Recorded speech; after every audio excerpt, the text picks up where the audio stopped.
मंदार माला कुलिटिकाय कपाल माला अंकित शिखराय दिव्यंबराय च दिगंबराय नमः शिवाय च नमः शिवाय।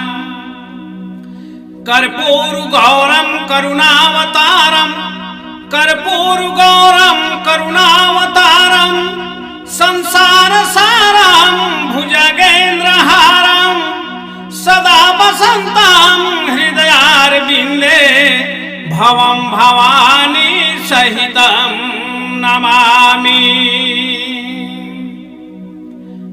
माय बाप भाई और बहन मन सब कोई के हमरे कर एक कलाकार परिवार की तरफ से हार्दिक अभिनंदन और जोहार है। चलो आज आपने मन के हम सुनाए लागल ही सत्यवादी राजा हरिश्चंद्र कथा। त्रेता युग कर बात होके अयोध्या में हरिश्चंद्र नाम कर एक राजा रहे। गोटे राज्य में उनकर जस कर गुणगान होत रहे। सबकर मुंह में राजा हरिश्चंद्र कर नाम रहे। देवता मन भी उनकर ऊपरे भारी खुश रहत रहे। प्रजा भी भारी खुश रहे। ना तो कोई बीमार होत रहे ना तो केकरो अकाल मृत्यु होत रहे। सब कोई भगवान कर पूजा करत रहे। सब कोई धनी रहे शक्तिशाली रहे तपस्वी रहे लेकिन घमंड केकरो में नहीं रहे। राजा हरिश्चंद्र सब प्रजा मन के समान दृष्टि से देखत रहे। सबसे बड़ बात उनकर में यह रहे कि सत्य से कभी विचलित नहीं होत रहे। एक दिन इंद्र कर सभा लागल रहे। गुरु वशिष्ठ और विश्वामित्र भी बैठल रहे। चर्चा चले लागल रहे कि मृत्यु लोक में आज कल सबसे बड़ा दानी सबसे बड़ा धर्मात्मा और सबसे बड़ा सत्यवादी के है। सब ऋषि मुनि मन विचार करे लागल रहे। गुरु वशिष्ठ कहले कि संसार में ईसन एके गो मर्द है वो है राजा हरिश्चंद्र जे मोर जजमान हके। उ राजसूय यज्ञ कई है और उकर में इतना दान कई है कि वर्णन नहीं करल जा सकेला। उनकर जैसन परम धार्मिक प्रतापी दाता और सत्यवादी राजा पृथ्वी में ना कोई हो है ना होवे। ई बात कर विश्वामित्र भरल सभा में वशिष्ठ कर विरोध कर ले। कहले कि हरिश्चंद्र कर बारे जतना बात वशिष्ठ कहत है सब झूठ हके। गुरु वशिष्ठ तो हरिश्चंद्र कर पुरोहित हके। उनकरे हिया रहे ना उनकरे हिया खाए ना जेकर चलते उनकर गुणगान करत है। हम हरिश्चंद्र के बढ़िया से जानीला कहिया से वो इतना बड़का धर्मात्मा हो गए। ऐसा कही के राजा हरिश्चंद्र कर परीक्षा लेकर उपाय लगा ले। गरजत है बाघ भालू कहीं काटा कहीं बालू। गरजत है बाघ भालू कहीं काटा कहीं बालू। धूप बरसाई तिलखे छूटा तपासे नाय खंडवाने। जहाँ रहे सुना सानाय खंडवाने जहाँ रहे सुना सानाय खंडवाने। एक समय कर बात है कि राजा हरिश्चंद्र कोनो कारण से बिहड़ जंगल में बेड़ाए गए। सेहे बेरा महर्षि विश्वामित्र ब्राह्मण कर भेष धैर्य के राजा हरिश्चंद्र कर सामने पहुंचले। हरिश्चंद्र उनके प्रणाम करैना। ब्राह्मण कहले कि महाराज ई बिहड़ जंगल में कौन कारण से आवे खोलक अपने एकला हिया का करत ही। राजा कहले कि हम अपन राजधानी का डहर बेड़ाए जाए। कृपा करके हमके हमर सोच डहर बताई दो आपने के हम बहुत सारा धन दे। राजा हरिश्चंद्र कर बात के सुन के बूढ़ा ब्राह्मण बड़ा खुश होले और कहले कि राजन ये बहुत बड़का तीर्थ है के हिया स्नान दान करल से बहुत बड़का पुण्य मिलेला। संगे संगे बड़का बड़का पाप भी नष्ट हो जाएला। इस सब बात के सुन के हरिश्चंद्र माया नदी में नहाए ले। नहाल बाद हरिश्चंद्र कर बुद्धि बदल गलक। उकर बाद राजा विश्वामित्र कर अधीन हो गए। हरिश्चंद्र कर ऊपरे विश्वामित्र कर पूरा पूरा जादू चल गलक। तब राजा कहे लागल, हे भगवान, अपने के जे इच्छा है से मांगू। गाय, जमीन, सोना, हाथी, घोड़ा, अपने के जे भी मांगे खे मांग सकीला। ब्राह्मण भेषधारी विश्वामित्र कहले कि हे राजन, रौर हम संसार में बहुत गुणगान सुनी। अपने से हमर प्रार्थना है कि हमर लड़का कर शादी कर वास्ते धन चाहिए। हरिश्चंद्र स्वीकार कर ले। महर्षि विश्वामित्र अपन माया फैलाले। 10 बरिस कर एगो बेटी और एगो बेटा प्रकट होले। विश्वामित्र हरिश्चंद्र के बतात हैं कि आइजे इमन कर शादी करे खे। जे विवाह में मदद करेला उके राजसूय यज्ञ करे कर फल मिलेला। राजा हरिश्चंद्र बिना सोचले समझले धन देवे के हाँ कह दिले। हरिश्चंद्र के सामने विश्वामित्र बर कन्या के पानी ग्रहण करवात है। आग जले लागल है। विवाह मंडप सजल है। मंगलाचरण होवे लागल है। विवाह कर अंत में विश्वामित्र कहले कि राजन, आपने जे कुछ भी दान देवे चाहिला मंडप में बर कन्या के दे दे।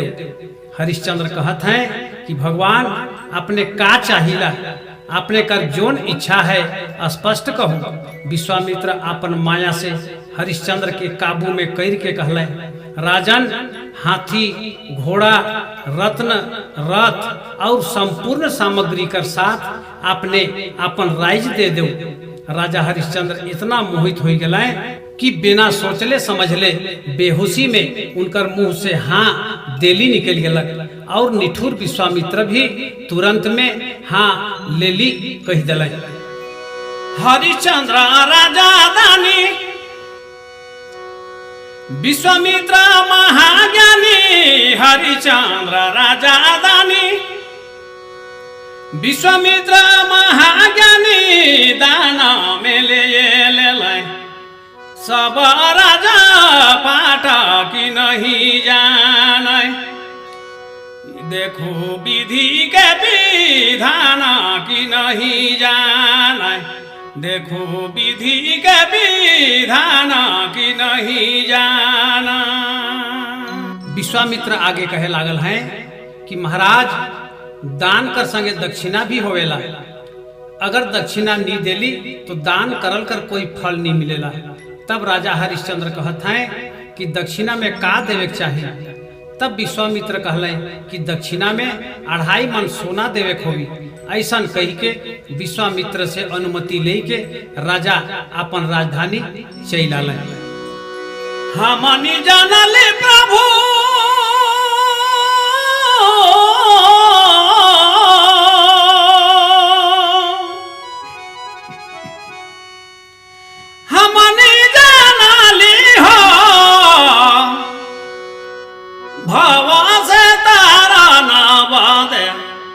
कुछो नी कराली से के हमनी जानली प्रभु। हमनी जानली हृदया भव से तारा नावाद। कुछो नी कराली से के हमनी जानली प्रभु। हमनी जानली। हाँ, तो माय बाप भाई और बहन मन, एक बात बताई चाहिला कि कोई भी बात के कह देवे बड़ा सरल है, लेकिन उके निभाए बड़ा कठिन है। राजा हरिश्चंद्र अपन सर्वस्व दान करे कर बात कही दिले। उनके अपन कोनो चिंता नखे, लेकिन अपन सती साध्वी धर्म पत्नी सभ्या के का कहूँ, अपन एगो छोटे एकन बेटा रोहित के का कहूँ, ऐसा सोचे लागल है। राजा हरिश्चंद्र के धन का लालच नहीं रहे, राइज कर मुंह नहीं रहे, अपन शरीर कर बलिदान कर सकत रहे, लेकिन अपन पत्नी और बेटा के दुखी नहीं देख सकत रहे। सोचे लागल है कि पत्नी सभ्या के अपन नहियर पहुंचाए दे और बेटा रोहित भी माय कर संगे हुए रहे। हम अपने आप के तपस्वी ब्राह्मण कर चरण में समर्पित कर दे। इस तरह से सोचे लागल है और राजा हरिश्चंद्र सकर घटिया में फंस गए।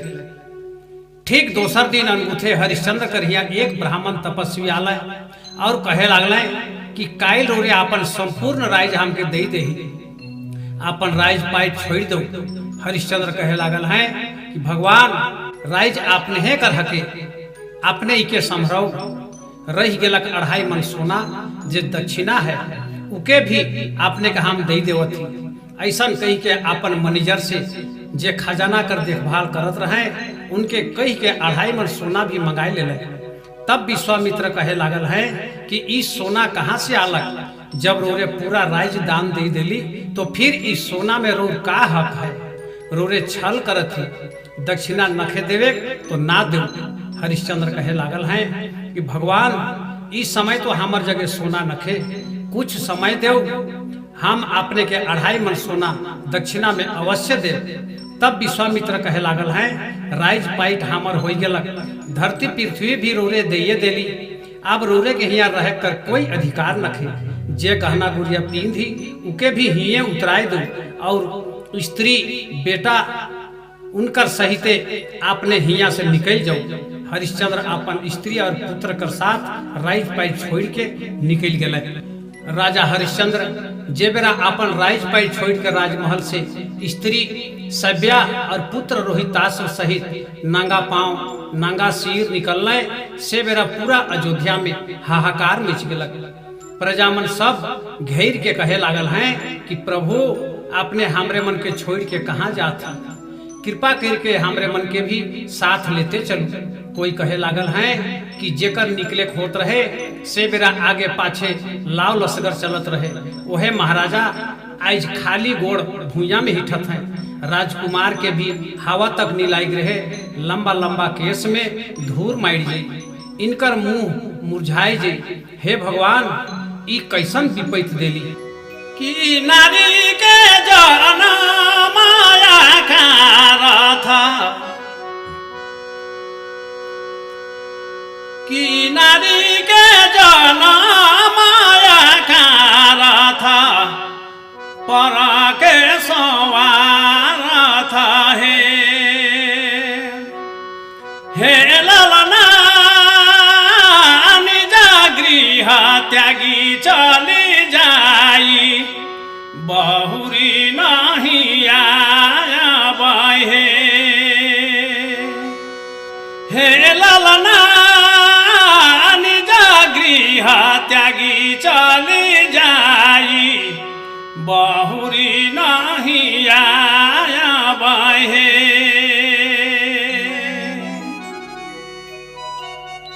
कोई कहे लागल है महारानी सभ्या के तो देखो, जेके सूरज का रोशनी देखे नहीं पाई रहे, जेके हवा भी डराते डराते जात रहे, महल कर बाहरे कहियो गोड़ नहीं रखले, दूध कर फेन कर समान सेजा में सुतले, ओहे आज खाली गोड़ पैदल हिठत है, काई गच कर हेठे रहे पार पाए। हे भगवान ई कौन कर्म कर फल है के। तब तक विश्वामित्र कहे लागल है कि दान करल धरती पृथ्वी में रौरे के एको पल रह कर अधिकार नखे, जतना जल्दी हो सके हिया से निकल जाओ। और हाँ 2.5 मन सोना 1 महीना कर अंदर नहीं देली तो जलाए के भस्म कर दे। हरिश्चंद्र आपन प्रजामन के समझाए बुझाए के आपन राज पाइट त्याग के स्त्री और पुत्र कर साथ राजमहल छोड़ के निकल गए। छुटी गेला राज राजा छुटला परगाना हो राम, छुटी गेला हिता कुटुम हो राम, छुटी गेला हिता कुटुम हो राम। हरिश्चंद्र अयोध्या से चलते चलते सोचे लागल हैं कि धरती पृथ्वी दान में दे देली, अब इकर में रहे नहीं चाहिए, लेकिन और स्थान है कहाँ। अचानक काशी के याद कर लें। काशी तो त्रिभुवन से भी सुंदर है, त्रिशूल में टिकल है, जन्म मरण कर चक्कर से परे है, भगवान शंकर का राजधानी है के दयामयी माए अन्नपूर्णा हुआ सबकर खोज खबर रखे ना। हमरे मन के सब कोई के हुए चले चाहिए। हरिश्चंद्र स्त्री सभ्या और पुत्र रोहित कर साथ धीरे धीरे काशी चले लगले। एक कोसा गेली दुए कोसा गेली हो राम, 3 कोसे लागला पिया से हो राम, 3 कोसे लागला पिया से हो राम। तो माय बाप भाई बहन मन, एक चीज आपने उनके बताई चाहिला। एक बात है कि जब राइज हो, संपत्ति हो, मित्र हो, काम करे वाला बनियार हो, धांगर हो, तब धर्मात्मा बने कोनो कठिन काम नखे। लेकिन जब धन नखे, रहे के लिए घर नखे, मदद करे के लिए पशु पक्षी भी न खाए, खाए के लिए एक मुठा अन्न नखे, से बेरा धर्मात्मा बने बड़ा कठिन है। विपत्ति में ही धर्म और धैर्य कर परीक्षा होवेला। हरिश्चंद्र अपन पत्नी सभ्या और पुत्र रोहित कर संगे अयोध्या से पैदल चलते चलते काशी पहुँचे न। काशी पहुँचे में करीब 1 महीना लाग गलक। पत्नी सभ्या भी थाइक के लिटलिटा हो गए। बेटा रोहित कर गोड़ में बड़का बड़का फोकचा हो गलक। भूख कर मारे छटपटी छूटे लागल है। बेटा रोहित कर गोड़ में कांटा भी गड़ गलक। एगो गच कर हेठे बैठ के कांटा के निकलाए ना। दूरे से बड़का बड़का मंदिर मन दिशा थे। गंगा कर कल कल आवाज भी सुना थे। हरिश्चंद्र बेटा से कहे लागल है कि काशी में भगवान विराजमान है, हुआ खाए के लिए कोनो ना कोनो व्यवस्था हो जे। बेटा भूख कर मारे कांदे लागल है। आखिर कब तक छुआ भूख के सही। अनदीना गंगा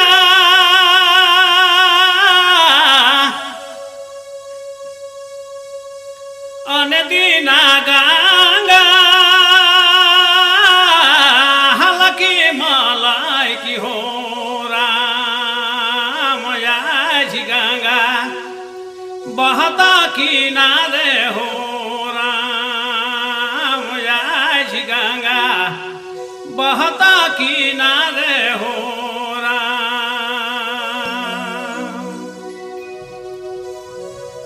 हरिश्चंद्र अपन पत्नी सभ्या से कहे लागल है, आज 1 महीना घर से निकलल हो गलक। अब का करल जाए, सत्य का रक्षा कैसे होगी। अगर सत्य का रक्षा करे के नहीं पारब तो ई जीव के राइख के का करब। मने मन सोचे लागल है कि विश्वामित्र आए गए और कहे लागल है कि हमर दक्षिणा कहाँ है। तागादा पर तागादा करे लागल है। हरिश्चंद्र विनती करे लागल है विश्वामित्र से कि और 1 सांझ कर मोहल्लत देव। सांझ बेरा तक हम आपने कर 2.5 मन सोना दक्षिणा दे देव।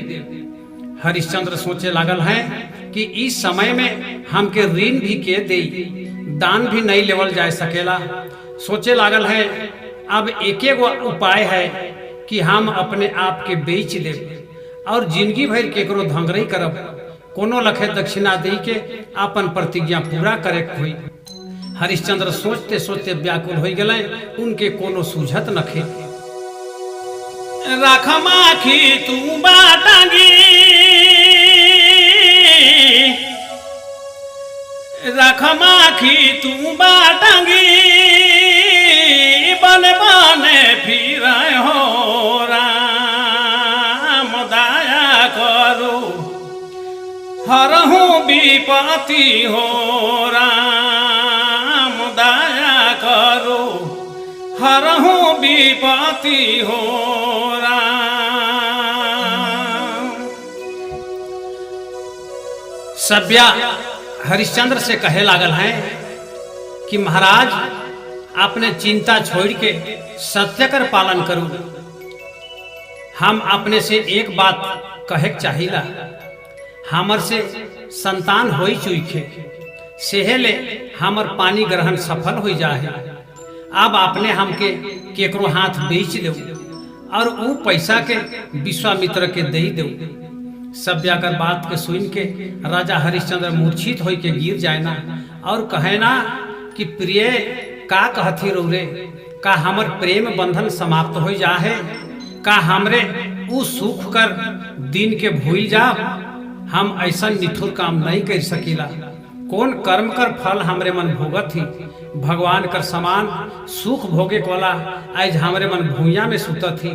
ऐसा कह के हरिश्चंद्र और सभ्या मूर्छित हो जाए ना, और भूख और प्यास कर मारे बेटा रोहित कर भी प्राण छटके लागल है। खाने घोड़ा आगे, खाने घोड़ा आगे, खाने घोड़ा पाछे हो राम जी घोड़ा कहाँ चली गेला हो राम जी घोड़ा कहाँ चली गेला हो राम।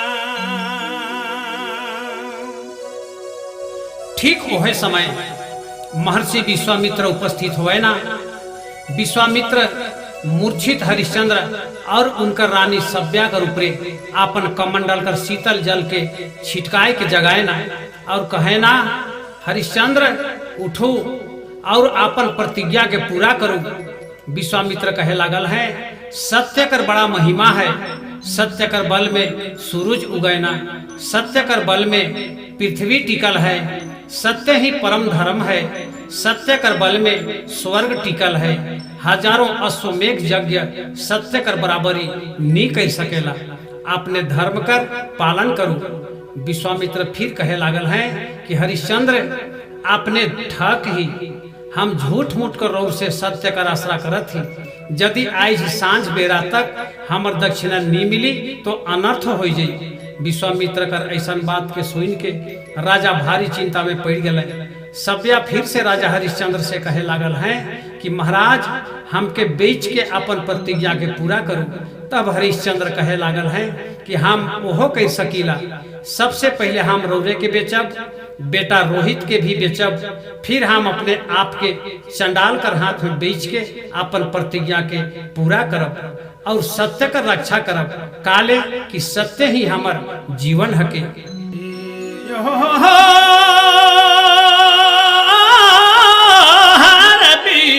पति परे कोये नाही, बनल खानक सबे बनिया रे विपति परे कोये नाही, बनल खानक सबे बनिया रे विपति परे कोये नाही। हरिश्चंद्र अपन पत्नी और पुत्र कर साथ शहर में ढुक जाए ना, और जोर जोर से हकाए ना कि केव हमरे मन के कीन ले, केखो अगर धंगरीन कर जरूरी है तो हमर पत्नी के कीन ले, केव हमर बेटा के कीन ले। शहर कर आदमी मन सुन के चकित रह जाए ना। सोचे लागल है कि ई आदमी के कौन ऐसा विपैत आ गलक कि इतना सुंदर रानी लखे स्त्री के बेचत है। केखो केखो तो बड़ा दया आ गलक और आँख से लोर गिरे लागलक। ठीक ओहे समय एगो ब्राह्मण आलय और हरिश्चंद्र से कहे लागल है कि स्त्री के हमके दे दो, हमर घरे एगो धंगरीन कर जरूरत है, हमर कन्या जे है से बड़ा सुकुमार है, घरे कर काम धंधा कोनो करे के नहीं पारेला, से इनकर का दाम लगा ही से बेचे के लखे एके दाम बताऊ। हरिश्चंद्र कहे लागल है कि इकर का दाम लागे चाहिए हमके कोनो पता नखे। ब्राह्मण भेषधारी विश्वामित्र कहे लागल है कि राजन रौर स्त्री सब प्रकार से योग्य हैं, देखले है पता चलत है कि इनकर चरित्र पवित्र है, जिंदगी भर अपन शील व्रत कर रक्षा करबे, सेकर चलते हम इनकर एक दाम लगाए देवत ही। असल में इनकर दाम 1 करोड़ सोना का रुपया लागे चाहिए। इतना कही के ब्राह्मण हरिश्चंद्र कर खोइचा में करोड़ रुपया दे के सभ्या के खींचते खींचते चले लागल। रोहित अपन माय कर साड़ी के खींचे लागल है, सेहे बेरा माय कर धैर्य टूट गेलक और सभ्या कांदे लागल।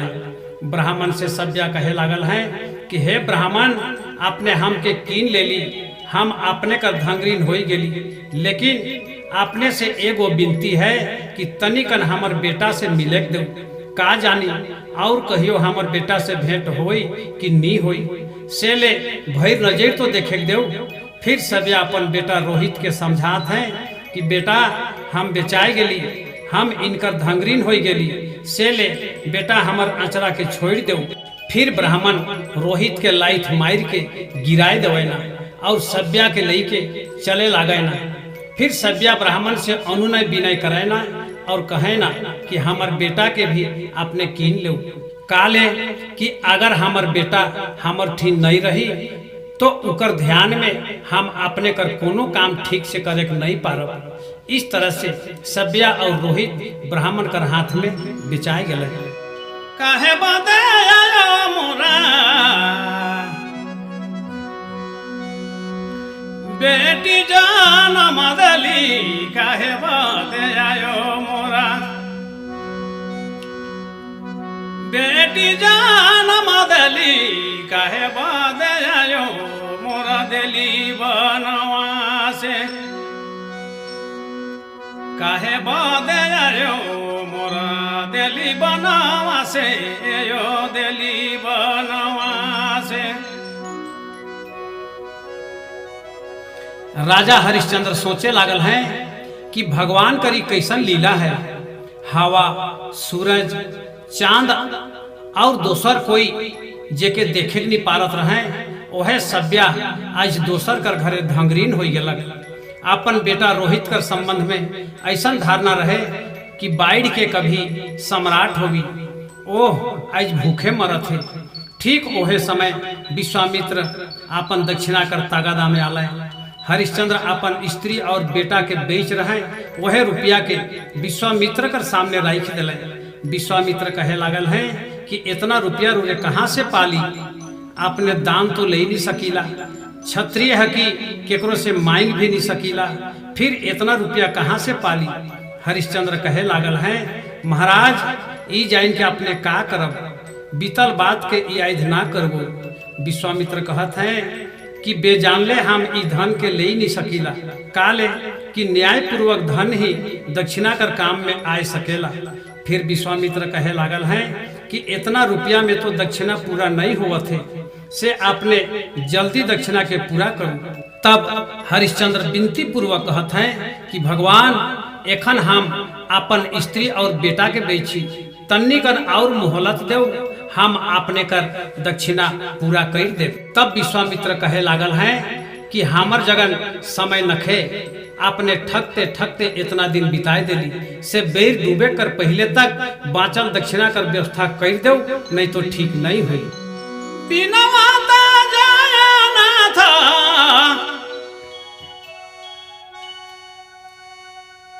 बिनवाता जाना था, सुनु मामा बानी मागो सब सुख खानी, मागो सब सुख खानी। दया करू दया करू दया करू दया करू, अति दिन जानी मागो शरण दायिनी, मागो शरण दायिनी। दया करू दया करू दया करू दया करू, अति दिन जानी मागो शरण दायिनी, मागो शरण दायिनी।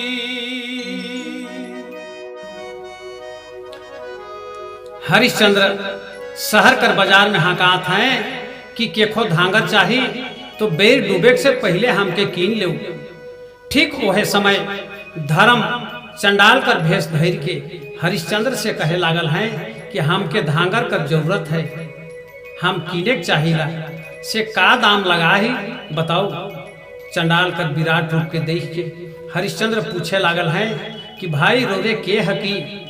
चंडाल कहत है कि परवीर नाम कर हम चंडाल हकी, हमर काम है मुर्दा मनकर कफन लेवे और जल्लादी करे। हरिश्चंद्र कर आत्मा काई उठलक। हरिश्चंद्र धर्म संकट में पड़ गए। चंडाल कर हाथ बेचाए तो ठीक नखे, लेकिन बेर भी डूबे जात है, नई बेचाल से सत्य कर भी रक्षा नहीं होगी। आत्मा कर विरुद्ध, धर्म कर विरुद्ध, चंडाल कर सेवा करल से हमर का गति होगी, सोच में पड़ गए। ठीक ओहे समय विश्वामित्र खिसाई के आँख के लाल लाल कर के प्रगट हुए ना। हरिश्चंद्र उनकर गोड़ में गिर जाए ना, तब विश्वामित्र कहे ना, जब रौर के कीने के लिए चंडाल तैयार है तो बेचायक में का आनाकानी करत थी, दक्षिणा देवे के नखे का। हरिश्चंद्र हाथ जोड़ के कहे लागल है कि भगवान, हम पवित्र सूर्य वंश में पैदा हो ही, आत्मा गवाह नहीं देते कि चंडाल कर हाथ में बेचाए जो, लेकिन आपने कर खुशी इकरे में है और आपने आज्ञा दे थी तो हमके बेचाए कर बात के छोड़ू, हम चंडाल कर गोड़ में अपन बलिदान दे सकीला। इस तरह से करोड़ों रुपया दे के हरिश्चंद्र के चंडाल कीन लेलक। विश्वामित्र अपन दक्षिणा ले ले और चंडाल हरिश्चंद्र के लेके अपन श्मशान में चल गए। हरिश्चंद्र राजा दानी डोमो घरे भराए पानी, हरिश्चंद्र राजा दानी डोमो घरे भराए पानी, मसने रहता नित हरि गुना गाई कि नहीं जाने, देखो विधि के विधान कि नहीं जाने, देखो विधि के विधान कि नहीं जाना। राजा हरिश्चंद्र के चंडाल हाथ गोड़ के बांध के 4-5 दिन तक एगो बंद कोठरी में रख दिल। 5वां दिन चंडाल हरिश्चंद्र के लेके श्मशान गए और काम बताए ना कि जे भी हिया मुर्दा जलाए के आवे उनकर से कफन वसूलेक है। राजा हरिश्चंद्र कभी सोच भी नहीं रहे कि उनके चंडाल कर हिया खाना खाए पड़ी, लेकिन विधि का लिखल के केउ टाइल नहीं सके ना। एक दिन कर बात है के ठीक आधा रात के एक नारी के आदमी मन धैर्य के लाने लागल है, संगे चंडाल भी है। सब कोई हरिश्चंद्र से कहे लागल है कि ई जनाना के तो मार दे, ऐसा कही के चंडाल मन सब हुआ से भाग गए। तब स्त्री हरिश्चंद्र से कहे लागल है कि भाई, हम बड़ा विपत्ति में फसल है।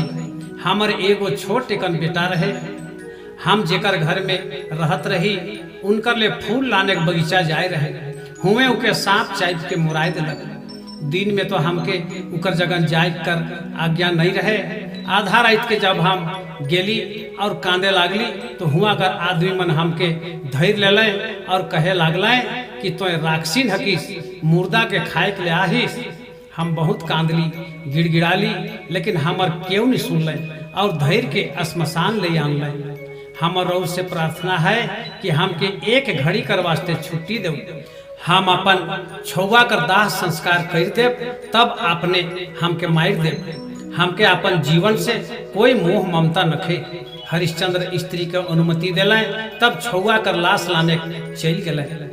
श्मशान घाट में हरिश्चंद्र के नींद भी लागत रहे कि ठीक ओहे समय स्त्री अपन गोद में छौवा कर लाश के राख के बिलकते कांते पहुँचल। उनकर कांद सुन के हरिश्चंद्र कर नींद फाइट गलक। हरिश्चंद्र स्त्री कर सामने जाए के कफन मांगे ना, फिर लाश कर दाह संस्कार करब, ऐसा कही के दाह संस्कार करे नहीं देवे ना।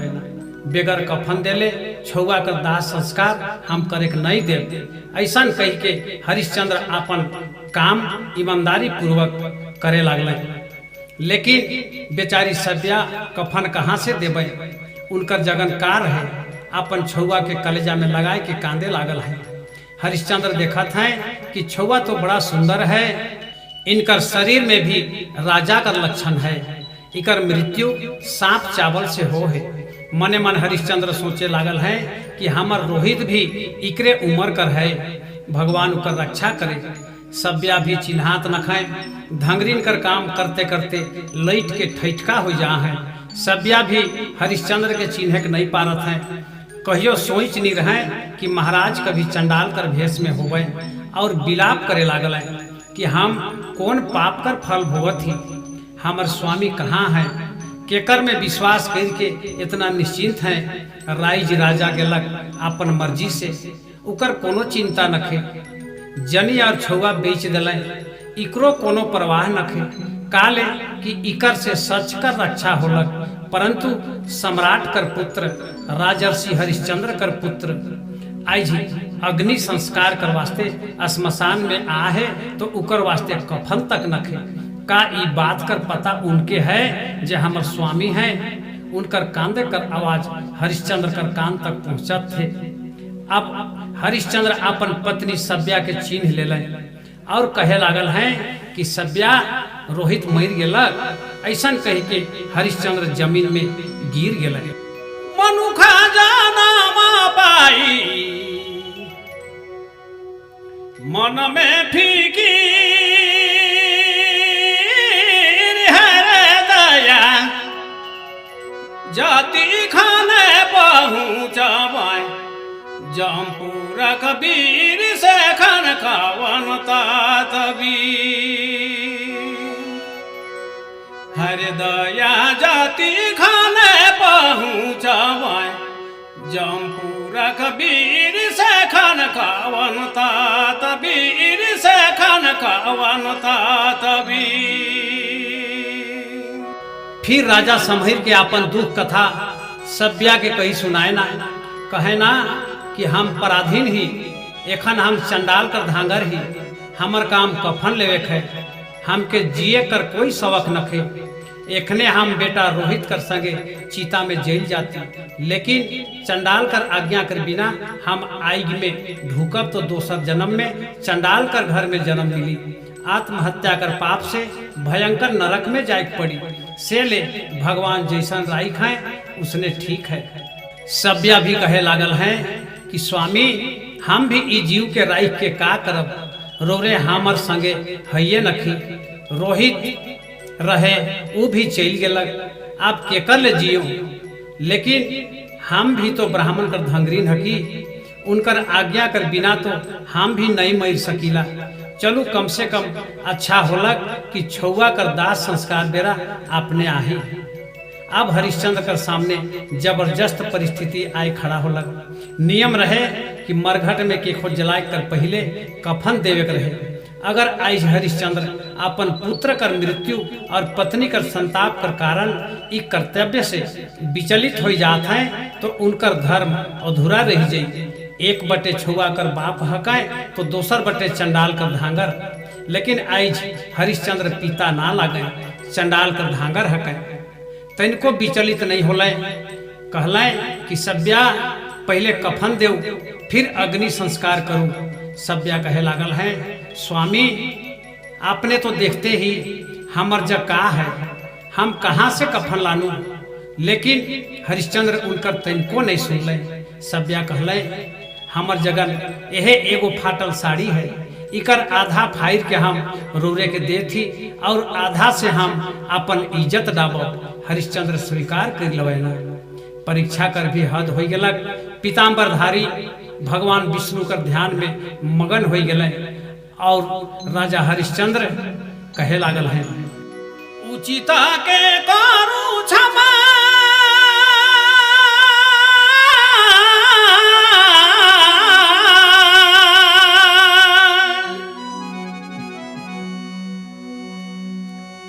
सरना में आली हो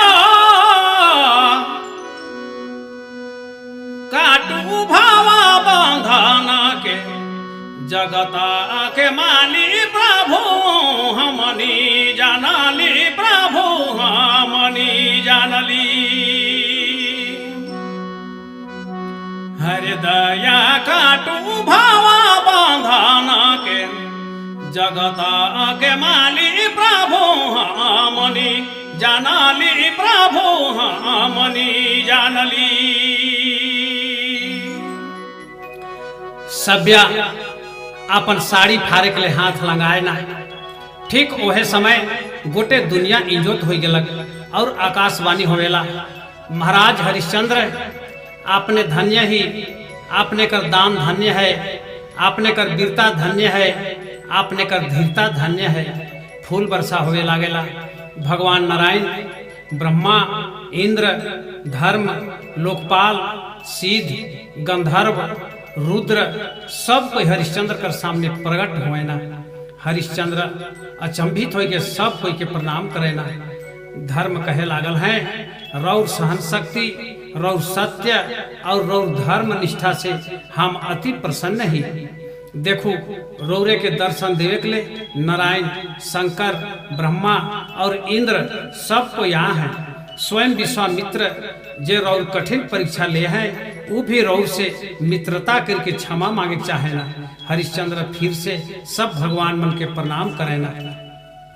विश्वामित्र कहे ना कि राजन, हमार कारण रौर के भारी कष्ट होलक। हम है ब्राह्मण बन के माया से बेटा बेटी बनाई के रौर के विवाह कर लीला दिखाई रही और सर्वस्व दान ले रही। हम है बूढ़ा ब्राह्मण बन के रौर छुआ और पत्नी के कीन रही। हम है सांप बन के रौर छुआ के चाइब रही। जे कुछ लीला आज रौरे रात में देखली सब हमार माया रहे। रौर धर्म निष्ठा देख के हम प्रसन्न ही।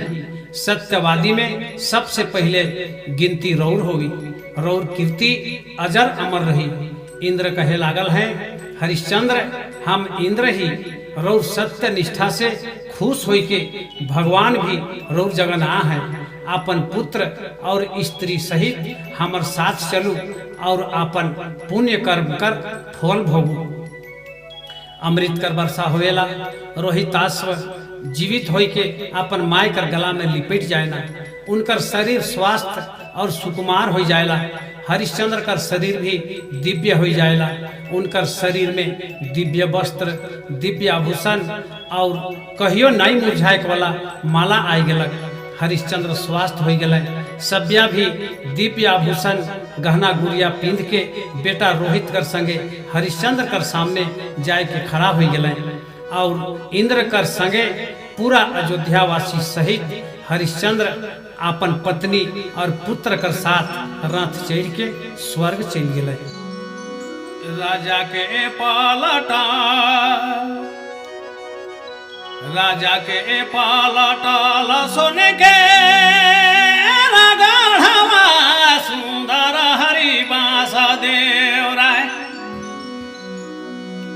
हरे रानी के पालटाल को सुंदर हरिबास देव राय। हरे रानी के पालटाल को सुंदर हरिबास देव राय। राजा के पालटा, राजा के पालटाल सोने के रागढ़वा सुंदर हरिबास देव राय।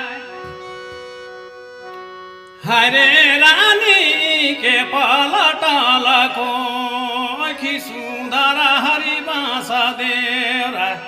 हरे रानी के पालटाल को सुंदर हरिबास देव राय।